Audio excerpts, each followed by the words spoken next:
Hello everyone, my name is Unreal Khan, and welcome back to the Fire Rises in Hearts of Iron 4. This may as well be my last episode and my after-action report as the National Socialist Movement for the United States of America. Disclaimer, I do not support any radical ideologies depicted in this video, especially the one I'm playing right now. I'm well aware of the atrocities committed by both ideologies, especially the one I'm playing. I do not support them. This is merely for entertainment purposes. With that out of the way, let's begin. So to summarize, I think I did a good job playing as the movement, but I'm not entirely sure if it's the actual way to play a Strasserist run as the movement. Also, I should probably add to my disclaimer, due to my poor editing skills, I am not able to blot out the hate symbols you see here and all over the place, so I deeply apologize for that as well, in case that's offensive to you. It's just going to be stuck there for a while. So we are the National Republic of America, led by the Commander-in-Chief, Mr. Burt, or BC. Okay, Burt Colucci. And we are fully sided with the traditionalist path, because we had to do that in order to get the Strasserists in charge. The only way it would work is if we did this. And then come here. Or here. Yeah, here. So, yeah.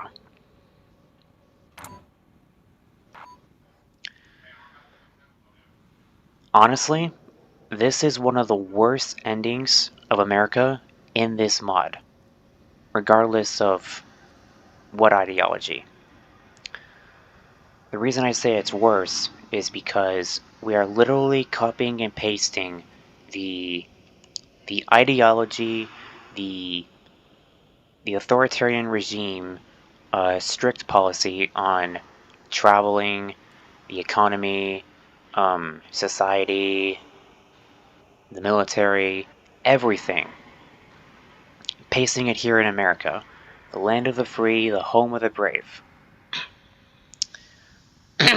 So that means here we are facing nationwide persecution of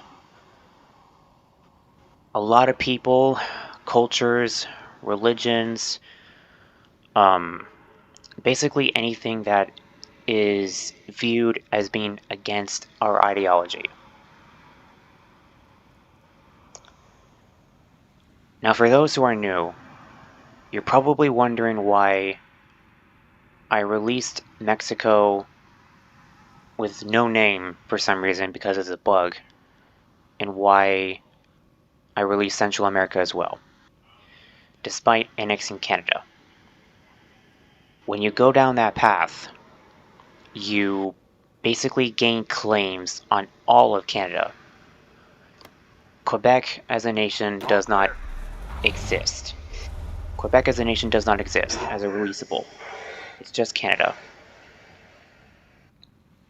So I figured, for the sake of roleplay, because there are some American patriots and nationalists who like to see manifest destiny occur, we decided to implement it for this story, for this game. So Canada will be Americanized because they're basically the only country in the Northern Hemisphere besides us that can speak English. Probably Puerto Rico too, but for this instance, it's Canada and Mexico. Canada and America are closely aligned.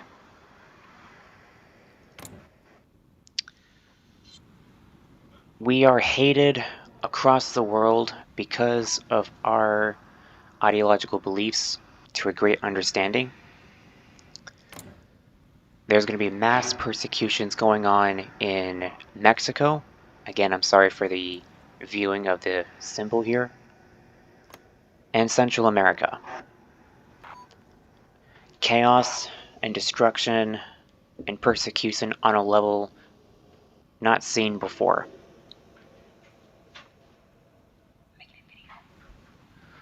Probably even worse than any kind of conflict seen in this side of the world.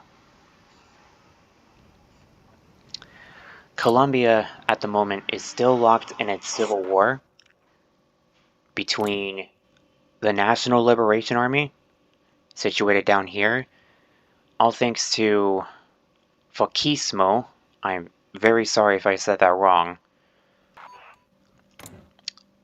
They're pretty much locked in a standstill.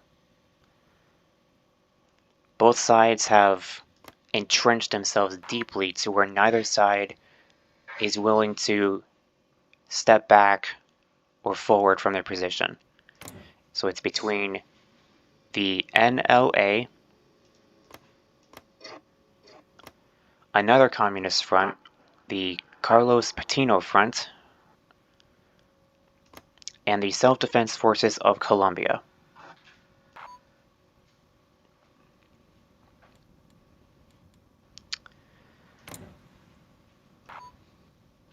South America has essentially remained the same, with the exception being Syene has gained independence. I know what you're thinking. This definitely looks like the man who, upon saying his name, will probably get you canceled on YouTube. Or something like that, I don't know. But I think it's him. Except his name is Alex Wilson.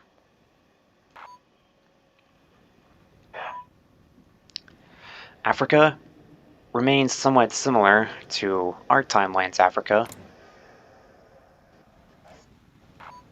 with whatever's going on, except the Democratic Republic of the Congo is replaced by the Democratic Republic of Central Africa, as they have annexed the Central African Republic and the Republic of the Congo as well.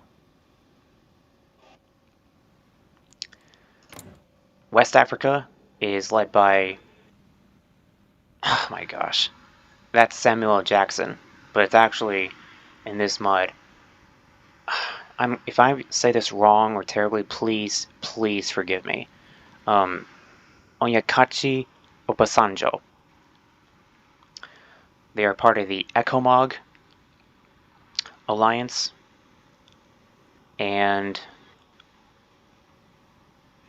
are part of the Commonwealth. So I assume they started Nigeria, and they're part of the BRI initiative economy.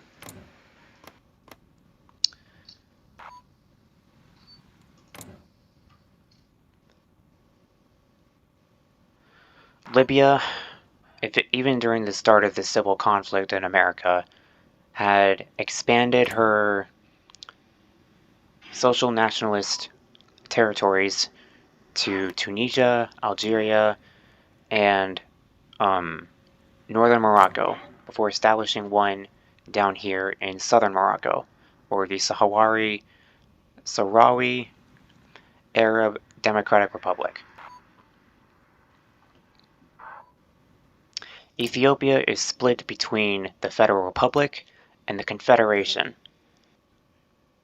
a left-leaning support military coup that ultimately forced in a standstill between the two sides.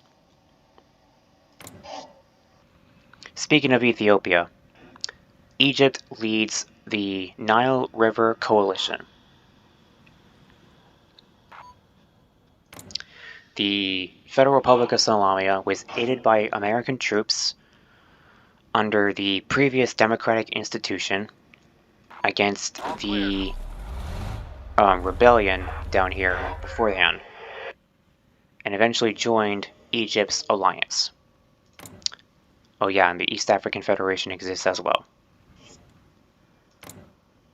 Yemen was originally aligned with Iran. However, following the Russian victories of both the First and Second European Wars, Iran essentially defected and joined the Russian alliance, along with their puppet in Iraq,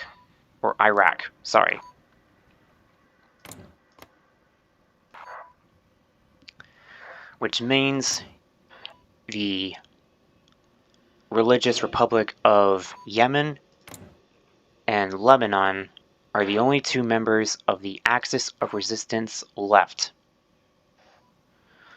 The Arab War continued pretty much as what you would expect in The Fire Rises, with a total destruction of the pro-Western institution or country here and replacement of one in favor of the Middle East that is not aligned against the Western New World Order. Saudi Arabia descended into civil war during in 2021. The House of Saud underwent a civil war on its own and was replaced by this guy, who was supported by the more left-leaning side of the world order, mainly China. They stand alone.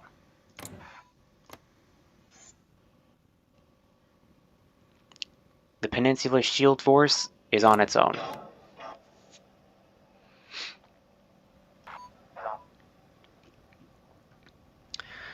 But for now, as expected, you would want me to go over the major changes. Like I said, Russia won both the First European War and the Second European War, both under Dmitry Medvedev, who leads a legacy left behind by the current Russian president of our timeline, Vladimir Putin.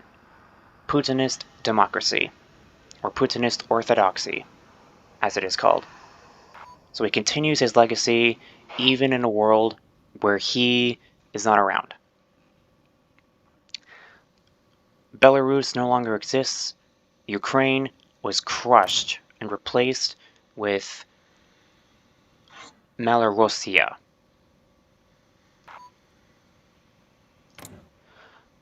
Moldova annexed Transnistria,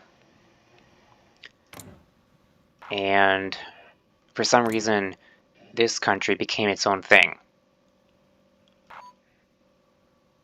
It used to be part of Czechoslovakia before World War II, and it's now part of Ukraine in our timeline, but for some reason it is now its own country.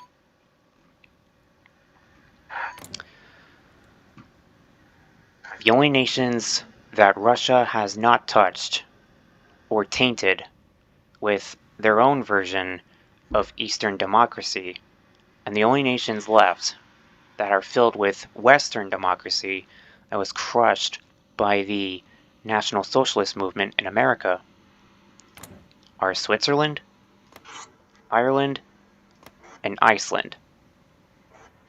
They are the only remnants of America's order in Europe before the collapse into the Second Civil War. And for some reason, Iceland owns Greenland. Position cleared and under control. Ireland owns Northern Ireland because Infantry, gather around me. Dmitry Medvedev of Russia granted it to them following their liberation from the European Union led by Germany. Speaking of Germany, Germany is slightly splintered between them, a free and independent Saxony, and Bavaria. The Netherlands, following the collapse of Belgium, absorbed the Flanders side, while France absorbed the Wallonia side, as well as Luxembourg. No, Germany owns Luxembourg. Norway, Sweden, and Denmark have lost their monarchs. They were disposed by Russia and replaced with republics, as well as the Netherlands. The United Kingdom still retains its monarchy under Charles III.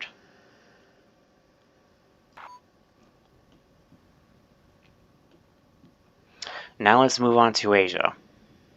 Asia is an interesting spectacle to say the least. Initially, during this conflict, I always assumed China would become out as the victor. But as of the last episode, and as of now, it appears to be in a standstill.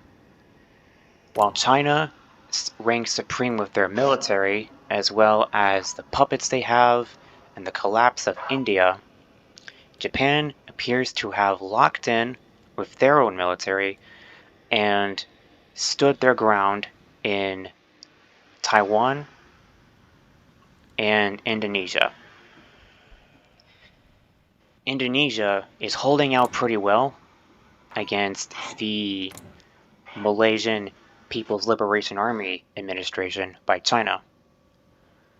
But even then, no one knows for sure who is going to win. Also, Singapore remains independent, fighting to its last stand against an overwhelming army in the Asian continent. Kind of reminds me of the Battle of Busan in the Korean War, but who knows? Without India, Japan is on its legs, though with their warrior spirit, they will continue to fight on for the years to come, alongside Indonesia, Papua New Guinea, Australia, and New Zealand.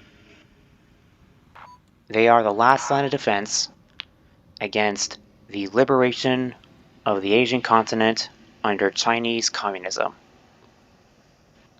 Speaking of India, following their collapse, the country broke off into multiple warlords fighting in a civil war to reclaim the throne of Delhi.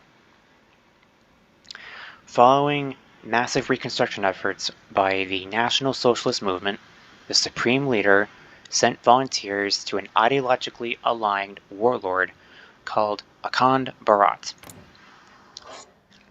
And they have managed to successfully reunite whatever remains of India. Though they are nationalist in nature, they unfortunately do not have the strength to reclaim all of their territories taken from Pakistan, the Chinese Expeditionary Force, and Bangladesh, due to their overwhelming alliance with China. So unfortunately, while they recover, they have no choice but to give military access to both Pakistan and China.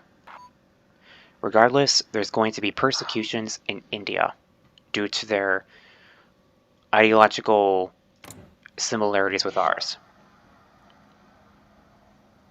They are under ethnic nationalism.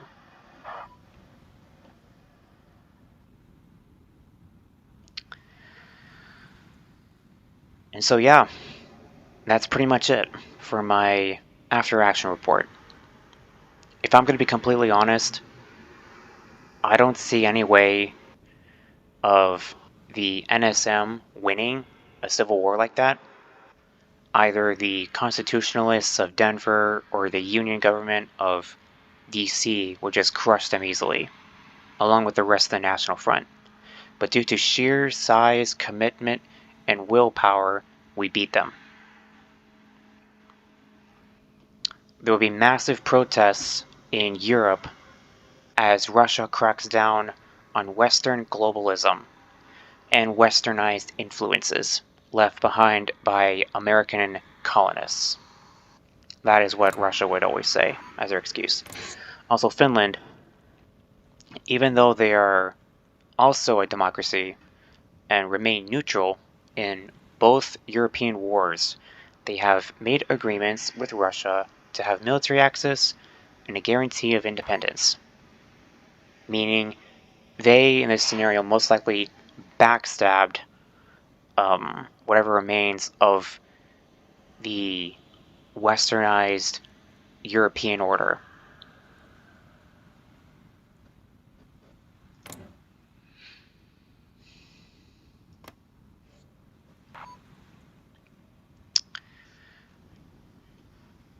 As for Asia, I'm not sure who's going to come out on top. But if I had to pick a winner, it would be China. Because even though their navy might not work, or their navy... Okay, let me rephrase that, because that sounds kind of like weird. I think China would win, mainly because of their massive manpower pool. As, you know, they are one of the top most populated countries in the world. Given what's going on here, they definitely instituted mass conscription, and they're just flooding the continent. Let me play along. At this point, even though we have reasserted our dominance as our nationalist America, we cannot join NATO because NATO has been destroyed. We cannot join the Pacific Defense Treaty Organization because we are ultra-nationalist, and Japan is not. They're conservative, but they are not as bad as we are. They're not as evil as we are, because we're insane, and they hold a sense of honor.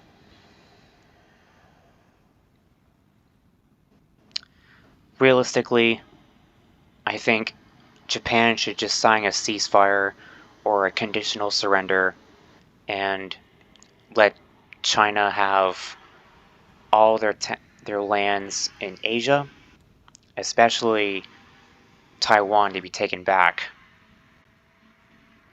But Japan will be left alone with half of Indonesia just over here and along this archipelago, but to have the main island here left to itself with a Chinese administration. Singapore is holding on pretty good, but I don't think they'll last long. And yeah, the Philippines is also under military administration. I think China might really win this conflict, but at this point, I don't want to stream any further and see what happens. I know some of y'all probably want to, but I think at this point we should just leave it be. Anyway, also,